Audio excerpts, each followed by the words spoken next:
Alors, bonjour tout le monde. Merci de prendre part au matin d'Éric. Aujourd'hui, je poursuis avec cette question. Comment exprimer des sentiments délicats à son partenaire, d'accord, ou à sa partenaire? On est dans la deuxième partie. Hier, j'ai introduit le sujet. J'ai mentionné qu'il y avait principalement trois étapes. Trois étapes pour exprimer des sentiments délicats, pour exprimer des sentiments délicats parce qu'il y a une façon de le faire. Il y a une façon de le faire avec amour. Premièrement, moi, je vous encourage à le faire via une lettre. Une lettre que vous écrivez pour vous-même, mais qui s'adresse à votre partenaire. Donc, une lettre pour exprimer vos sentiments de colère, de tristesse, d'inquiétude, de regret et d'amour. Parce qu'on veut que cette lettre puisse pas être simplement une lettre qui amène des reproches, hein, parce que ça serait contre-productif. Ça serait de laisser l'autre personne dans un état qui n'amène pas une reconnexion. C'est ce qu'on veut. Si on veut retrouver une connexion qui est dans l'harmonie, c'est ça qu'on recherche. Alors, premièrement, écrire cette lettre d'amour pour exprimer mes sentiments de colère, de tristesse, d'inquiétude, de regret et d'amour. Ensuite, et ça on va le voir demain, rédiger une lettre-réponse qui va exprimer ce que j'aimerais que mon partenaire ou ma partenaire me dise. C'est comme si j'anticipe dans un monde idéal sa réponse, parce que ça va m'aider à mieux saisir mon vrai besoin, mes vrais besoins. Et à la fin, lire ces deux lettres à notre partenaire, à mon partenaire. Alors, on y va avec la première partie de ces trois segments-là. Donc, qui est écrire une lettre d'amour. Cette lettre d'amour, comme je l'ai mentionné en introduction, sert à exprimer mes sentiments de colère, de tristesse, d'inquiétude ou de peur, de regret, et on termine en exprimant son pardon, son amour. Alors, allons-y au début. On prend une feuille et un crayon. Bon, vous pouvez le taper à l'ordinateur, là. Vous pouvez le taper sur votre téléphone si vous voulez, votre appareil téléphonique. Mais idéalement, je dirais que c'est mieux, c'est préférable, c'est pas obligatoire, je dirais que c'est préférable de l'écrire à la main parce que lorsqu'on écrit, on a une écriture personnelle. On peut reconnaître l'écriture de quelqu'un parce que c'est l'expression de soi. On forme nos lettres. Il y a quelque chose de dynamique, il y a un contact qui est un peu plus profond lorsqu'on écrit à la main et ça aide énormément. Et peut-être ça fait longtemps que vous n'avez pas écrit une lettre. Hein? Ça va vous ramener aussi, ça va vous ramener peut-être à, à des éléments du passé. Mais l'important, c'est de s'assurer que vous êtes calme, que vous êtes seul, dans le sens que il peut y avoir d'autres personnes dans la maison, mais vous êtes à un endroit où est-ce que vous savez que vous n'allez pas être dérangé. Évidemment, vous fermez vos appareils électroniques, votre appareil téléphonique, et si vous tapez la lettre à l'ordinateur, bien, assurez-vous que vous n'allez pas être dérangé par autre chose. C'est pour ça que d'écrire à main, ça vous soustrait de toute intervention électronique. Alors, on y va. Vous prenez une feuille et un crayon. Vous vous assurez que vous êtes seul dans un lieu calme où est-ce qu'il n'y a pas de bruit qui va vous déranger alentour. Et là, vous vous mettez à écrire. Une chose importante, vous ne censurez rien. Ni les mots, ni le ton, ni la séquence. En d'autres mots, dites-vous pas « Ah, c'est-tu décousu? C'est-tu cohérent? » Vous écrivez sans censure. Vous ne censurez pas les mots, vous ne censurez pas le ton, vous ne censurez pas la séquence. Donc, vous commencez premièrement par écrire ce qui vous met en colère. Donc, vous cherchez à mettre le doigt sur ce qui vous a mis en colère.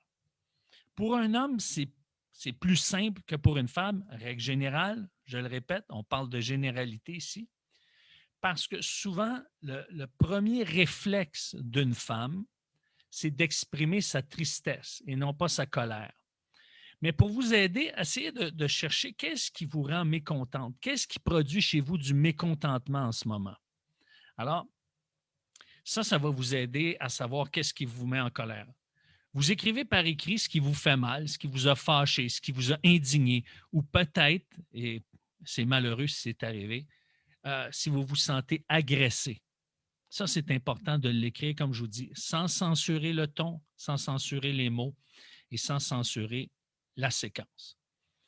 Alors, vous écrivez, par exemple, j'aime pas quand tu, ou je t'en veux parce que, je déteste quand, j'en ai marre de, je suis fatigué de.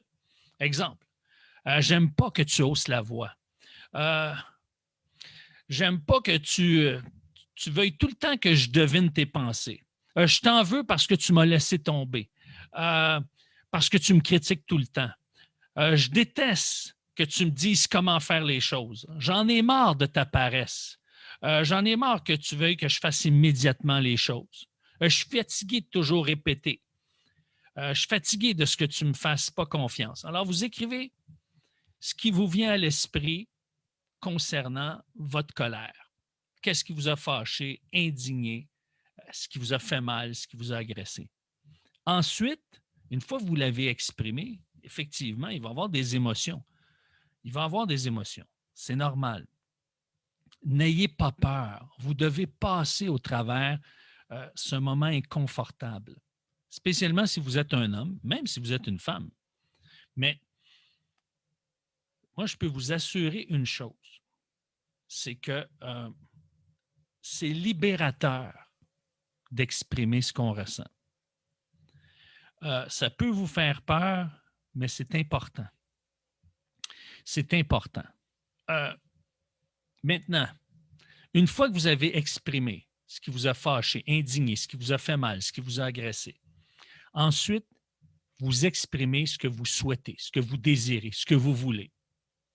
Par exemple, j'aimerais que tu m'écoutes attentivement, j'aimerais que tu me permettes de m'isoler quand j'en ai besoin.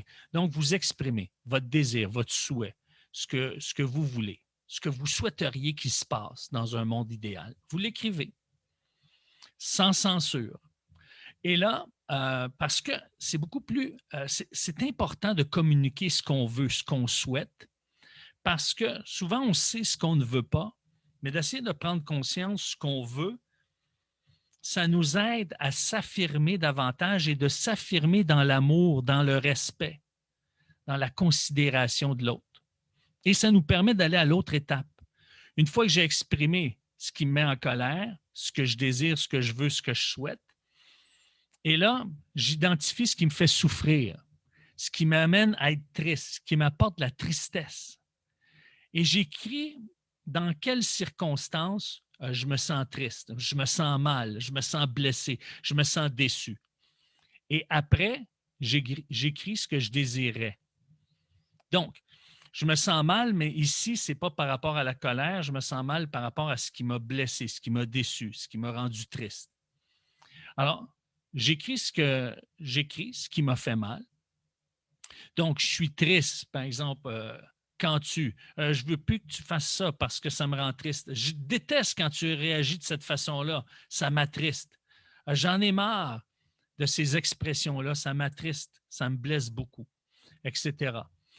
Et ensuite, vous écrivez ce que vous désirez, ce que vous souhaitez, ce que vous avez envie de vivre. J'aimerais me sentir considéré, j'aimerais me sentir accueilli, j'aimerais me sentir soutenu, j'aimerais me sentir respecté, j'aimerais que tu me donnes plus d'espace. Et là, ça amène à clarifier mon besoin. Donc, ce qui m'a fait mal et le besoin qui n'a pas été rencontré et le besoin que vous désirez qu'il soit rencontré. Donc, vous exprimez votre tristesse, ce qui vous a blessé, ce qui vous a déçu, et ensuite, ce que vous désirez, ce que vous souhaitez, ce que vous voulez. Et là, ça va vous amener à voir plus clair et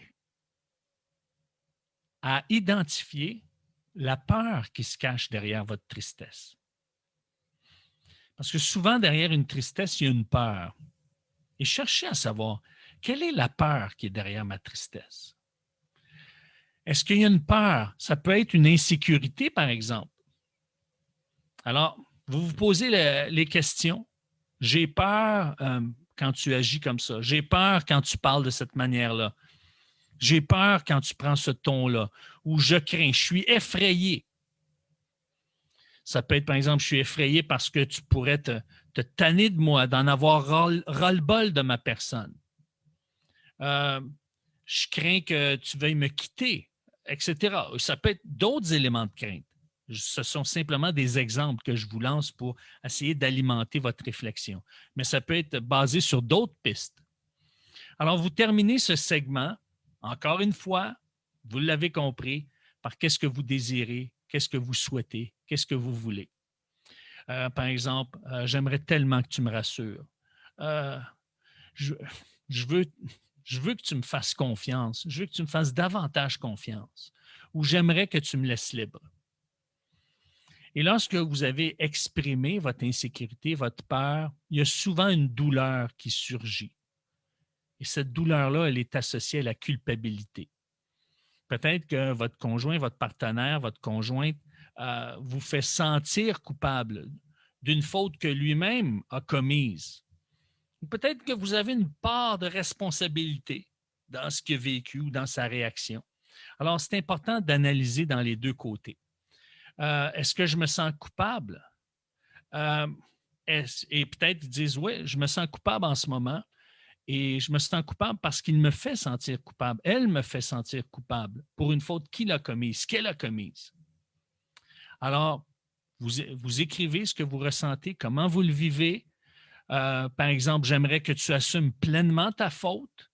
Je ne veux pas porter ta responsabilité, ta culpabilité. Il se peut à ce moment-là que vous ayez une part à jouer dans le conflit. Mais à ce moment-là, quelle est votre part? Vous avez peut-être, vous êtes responsable à 10%, donc vous avez, par exemple, une part de culpabilité qui, dans le conflit, est de l'ordre de 10%, par exemple. Mais vous assumez à 100% votre 10%.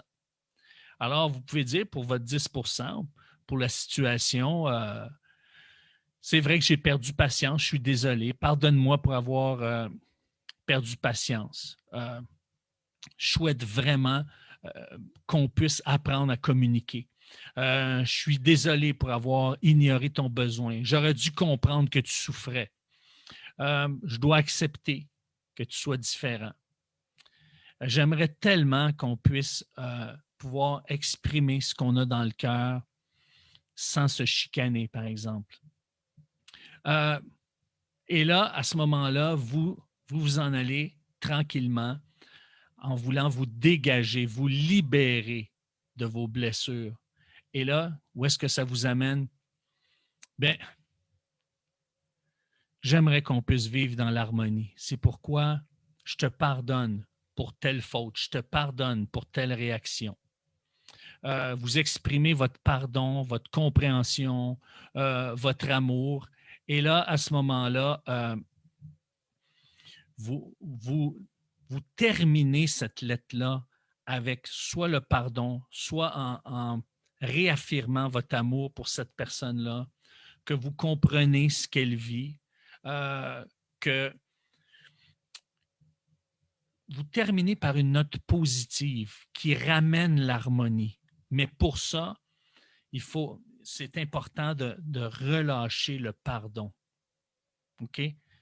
Puis pour relâcher le pardon, bien, c'est important d'avoir passé les étapes en disant d'identifier ce qui me fait mal et comment je souhaiterais qu'on vive la situation d'une manière différente. Comment on peut vivre d'une manière harmonieuse pour le communiquer, pour en prendre conscience. Une fois que cette lettre-là, elle est terminée, moi, ce que je vous encourage, c'est de mettre, par exemple, une chaise devant vous, de vous asseoir sur une chaise, mettre une chaise devant vous et de la lire comme si cette personne-là était là devant vous, mais de la lire avec émotion pour pouvoir justement sortir les émotions négatives. Ça se peut qu'il y ait des larmes, ça se peut que vous viviez, comment dirais-je, une aventure, vous viviez une séquence qui peut être douloureuse, mais libératrice. Qu'est-ce que ça va faire, ça? Quand vous allez passer à la deuxième et troisième étape. Vous allez être libéré, je vous dirais, soit d'une agressivité, soit d'un désir de vengeance. Vous allez être libéré, vous allez pouvoir le communiquer d'une manière beaucoup plus calme. Vous allez communiquer vos besoins, vous allez communiquer ce qui vous fait mal à la personne, éventuellement, avec un détachement. Pas un détachement émotionnel, mais d'être détaché de ce désir de vengeance ou de cette agressivité-là qui pourrait vous habiter. C'est ce que ça va faire. Et donc, ce qu'on va voir demain, c'est la suite. Après avoir écrit une lettre d'amour qui vous permet d'exprimer vos sentiments de colère, de tristesse, d'inquiétude, de regret et d'amour, eh bien, vous écrivez une lettre de réponse qui va exprimer ce que vous souhaitez que votre partenaire vous dise, comment il réagisse dans un monde idéal, OK? Parce que, de toute façon, inconsciemment, vous avez cette attente-là. Maintenant, c'est d'en prendre conscience et de rechercher à vous positionner pour connecter avec cette réalité-là. Et après, ça sera de lire vos 2 lettres à votre partenaire. Mais demain, on va commencer par vous expliquer comment rédiger une lettre-réponse qui va exprimer ce que vous aimeriez que votre partenaire vous dise. Comment vous souhaiteriez comment il va réagir à votre lettre d'amour. D'accord? Mais ça, j'en parle demain. Si vous avez besoin d'accompagnement, vous pouvez simplement m'écrire en privé. À ce moment-là, je pourrais répondre à vos questions. Ça va me faire plaisir de vous accompagner parce que je crois que cette démarche-là, elle est très puissante. Elle est très puissante pour vous libérer et pour reconnecter sur une nouvelle base, sur une nouvelle vision des choses.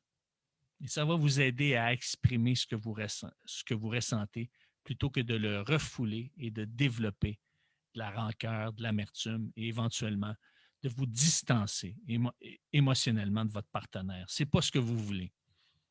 Ce que vous souhaitez, parce que vous avez été attiré par cette personne-là, ce que vous souhaitez, règle générale, ce que les gens souhaitent, c'est de retrouver l'harmonie et de retrouver ce qui nous connectait au point de départ, ce qui nous réunissait au point de départ. C'est vraiment ce que je souhaite et je vous invite à prendre part à cette aventure qui va certainement avoir des effets positifs dans votre vie et dans votre relation amoureuse. Si vous avez des questions, n'hésitez pas à m'écrire en privé.